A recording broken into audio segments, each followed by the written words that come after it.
Welcome back to the Tool Crib. Today I'm going to show you how to do an electrical wire splice known as the Western Union splice, and it gets its name from back in the days of the telegraph. This is how Western Union used to splice their telegraph wire together, and it's also known as the Lineman splice, and is still used pretty widely today.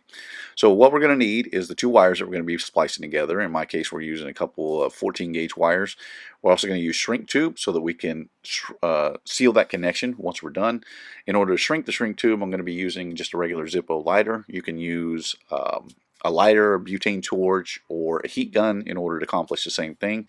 And we're going to be using a good quality set of wire strippers. In my case, we're going to be using the Klein K12-054 wire strippers.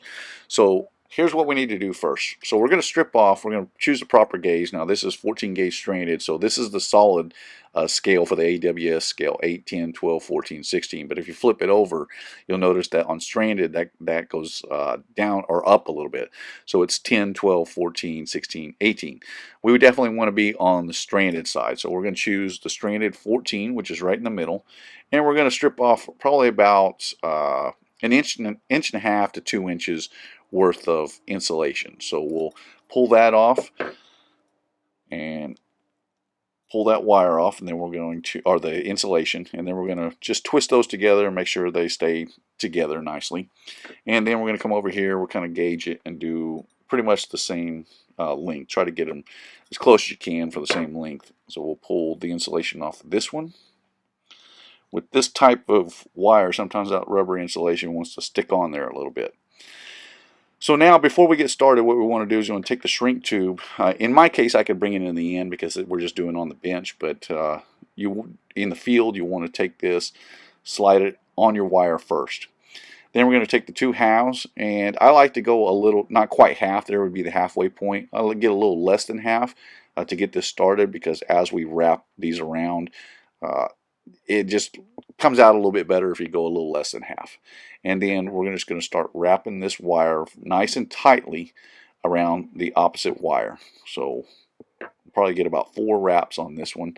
And what you want to make sure that you do is on the end, is the end of that wire, you want to make sure that you get it tucked down nice and tight so that it's not poking through, because otherwise it can poke through the shrink tube after we get it done. So we went clockwise in this direction, and the other one we're going to go in the complete opposite direction. We'll go counterclockwise to wrap it, and we'll do it just pretty much the same way. And again, we want to make sure that we get the ends of those wires snug down so that that won't pop through the insulation or the shrink tube. So once we got the wrap done, now you can see you can pull on it, and it makes a pretty solid connection there.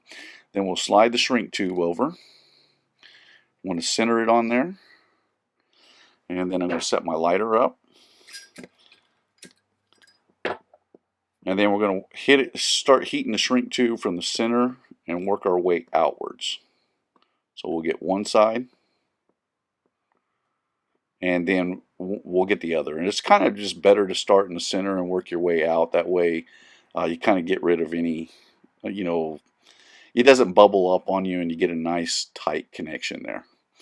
And now that we've got that done, set the lighter to the side, and there is our finished connection. I didn't quite get that shrink tube centered on there, but you can see once that shrink tube seals down on there, now you have a nice watertight connection, and because of that Western Union splice, it is very secure, so you can't pull it apart. That is how you do an electrical wire splice.